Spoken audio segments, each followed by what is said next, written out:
प्रखंड MIM team के तरफ से जो हम दोबारा पार्टी के साथ खड़े हुए हैं, तो इसी को लेके एक सम्मान समारोह का आज आयोजन था। सबसे पहले तो हम तमाम लोगों का शुक्रिया अदा करते हैं जिन लोगों ने आज का ये कार्यक्रम मेरे लिए रखा है। और साथ ही 22 में एक एमआईएम का प्रखंड कार्यालय की ज़रूरत भी थी, जो आज से इस जो जहाँ पे अब खड़े हैं ये एमआईएम का प्रखंड कार्यालय है। यहीं से अब एमआईएम का काम प्रखंड लेवल पर यहाँ से काम होगा। जो चुनाव करीब है इसलिए प्रखंड कार्यालय का उद्घाटन किया गया, इससे पहले क्यों नहीं?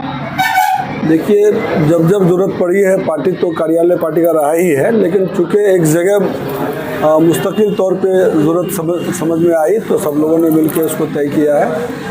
और एमआईएम तो आप जानिए रहे कि 2015 से 22 में अगर विपक्ष का रोल कोई अदा कर रहा है तो वो एमआईएम कर रहा है। और बहादुरगंज विधानसभा में जहाँ पे असदुद्दीन ओवैसी साहब का सभा हुआ, वहाँ पे आप भी मौजूद थे। उस सभा में कैंडिडेट का ऐलान हुआ, लेकिन वैसी विधानसभा में जो कैंडिडेट का ऐलान हुआ आखिर क्यों नहीं हुआ? देखिए, ओवैसी साहब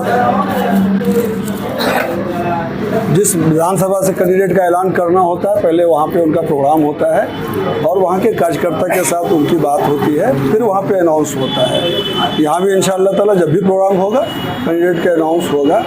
हम पार्टी ये हाँ नहीं, अभी 3 ही जगह हुआ है। आप जान रहे हैं कि सिर्फ 3 जगह कैंडिडेट का ऐलान हुआ है। एक बहादुरगंज में है तौसीफ साहब का, और दूसरा हमारे अख्तुल ईमान भाई की है जोकी में, और तीसरा अभी जो ढाका में प्रोग्राम हुआ था वहाँ पे रंजीत राणा सिंह का ऐलान हुआ है। यहाँ भी होगा, यहाँ भी हम लोग ओवैसी साहब का प्रोग्राम कराएंगे और उस प्रोग्राम में कैंडिडेट का ऐलान भी होगा। सब इत्मीनान रखिए, समय आएगा सब कुछ होगा। इस वक्त पार्टी को मजबूत करने की ज़रूरत है और हम लोग मजबूती के लिए जो कार्यालय का होना ज़रूरी था वो हम लोगों ने आज स्टार्ट किया है। पार्टी में चूँकि हम एक गैप के बाद आए हैं तो तमाम लोगों ने आज जो स्वागत का समारोह रखा है तो उसमें भी हम तमाम लोगों का शुक्रिया अदा करते हैं। और हम लोग आपस में कोऑर्डिनेशन बना रहे हैं ताकि सब मिल के 22 विधानसभा में जो माहौल हम लोगों ने 2020 में पार्टी के लिए बनाया था उससे भी आगे, उससे भी 2 गुना हमको बनाना है। हम लोगों को मेहनत करने की ज़रूरत है। तमाम कार्यकर्ता की तरफ से बात आई है कि प्रखंड से केवल काम नहीं चलेगा, हम लोग पंचायत और वार्ड और बूथ लेवल का काम करेंगे। तो वो सारी बातें भी हम लोग अब अगली मीटिंग में तय करेंगे। इस बीच हम लोग आपस में बातचीत करके तय करेंगे। इंशाअल्लाह ताला बहुत कम समय में आपको एक मजबूत संगठन यहाँ पे दिखेगा। हमने यहाँ की जिम्मेदारी अपने हाथों में लिया है। हमारे यहाँ जो वरिष्ठ, आपको सबसे पुराने जो हमारे आदिल भाई एमआईएम के साथ जुड़े हैं, जिन दिनों में हम नहीं भी थे तो वो पार्टी के साथ खड़े थे, हम लोग उसके अगुवाई में यहाँ पे पार्टी को फिर से मजबूत करेंगे। जो प्रखंड अध्यक्ष हैं आपका गालिब साहब है ना, वो भी एकदम जोरदार तरीके से पार्टी के साथ खड़े हैं है ना, उनके नेतृत्व में भी हम लोग काम करेंगे। तमाम जितने यहाँ पे अभी बात आई पंचायत अध्यक्ष का, तो सब लोग इत्मीनान रखिए, हम लोग एक एक लोगों के साथ मिलकर काम करेंगे। एमआईएम तो दीवानों की टीम है, यहाँ कोई ना कम है ना बेस है, ना कोई छोटा है ना कोई बड़ा है। यहाँ जो कैंडिडेट है वो भी कार्य करता है और जो कार्य करता है वो भी कैंडिडेट है। और इसी कोऑर्डिनेशन के साथ हम लोगों ने 2015 में शुरू किया था, जो आज एमआईएम आपको यहाँ इतना मजबूत देखने को मिला था।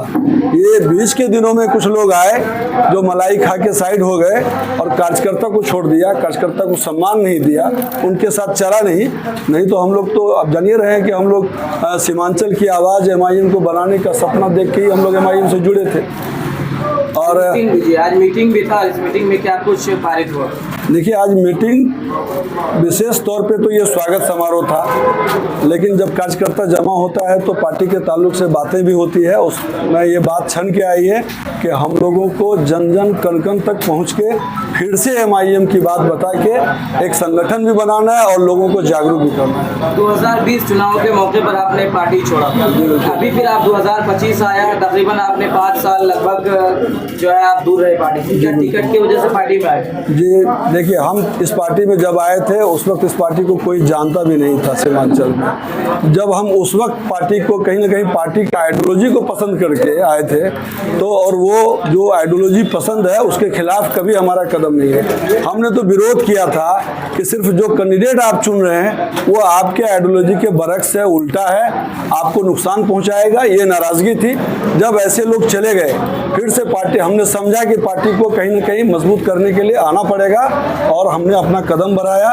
आपके जो प्रदेश अध्यक्ष हैं अख्तुल ईमान भाई, उनके तरफ से बात आई, पहल हुई, और जो बैरिस्टर असदुद्दीन अवैसी साहब हैं उनसे भी हमारा राब्ता हुआ और सारी बातें साफ हुई कि MIM को फिर से सब लोग मिलकर मजबूत कीजिए और जैसा आप लोग कहेंगे हम लोग आगे से बगैर कार्यकर्ता के कोई फैसला नहीं लेंगे।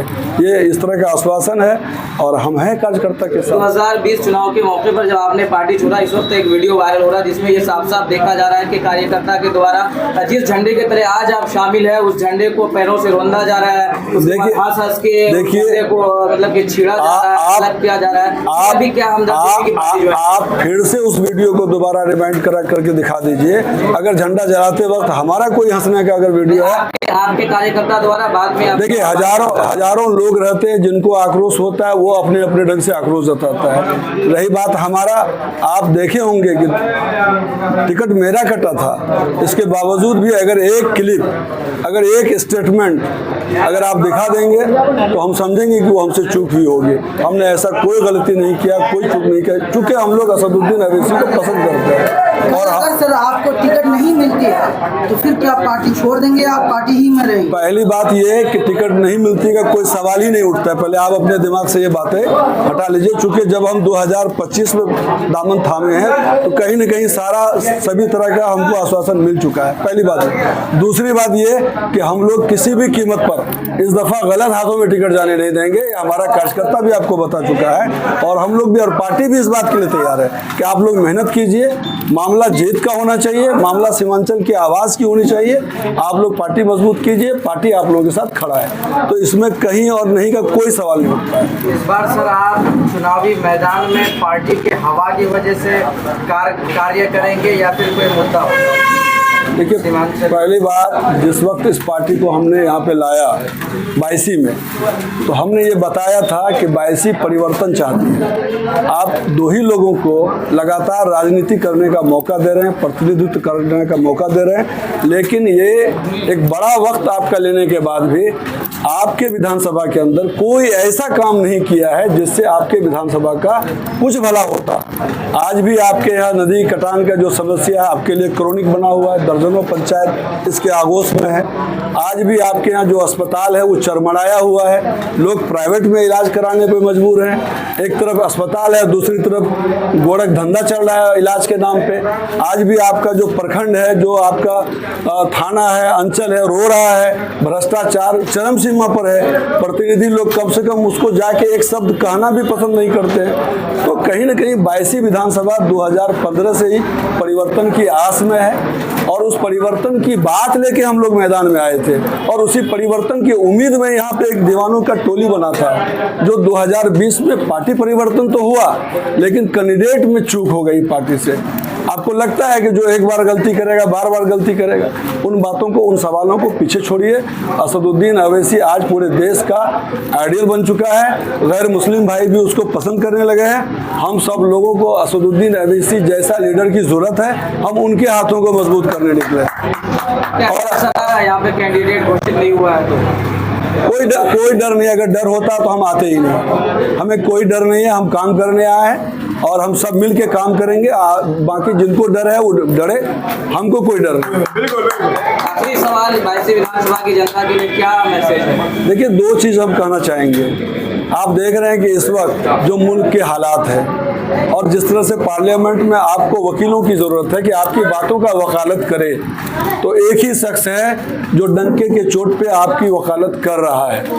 हर आदमी के दिल कहीं न कहीं एक आवाज़ वहाँ बन के उभर रहा है, तो उसको मजबूत करने की जरूरत है। दूसरी बात है, जो बिहार में हमारा जो अख्तुल ईमान भाई बिहार सरकार असेंबली में विपक्ष बहुत है, लेकिन अगर विपक्ष का कोई रोल अदा कर रहा है तो अख्तुल ईमान भाई हैं। तो ऐसे लोगों को मजबूत करने के लिए हम बायसी ही नहीं, सीमांचल की जनता से कहना चाहेंगे कि सब कोई आइए, MIM के साथ खड़ा होइए, असदुद्दीन अवैसी को मजबूत कीजिए, अख्तुल ईमान को मजबूत कीजिए और अपनी आवाज़ को मजबूत कीजिए। इसी उम्मीद के साथ हम पार्टी में आए हैं कि हम लोग भी मिलके इस इलाके की आवाज़ को पार्लियामेंट में, असेंबली तक पहुंचा सकें, सड़क से सदन तक यहाँ के मुद्दा पे लड़ सकें।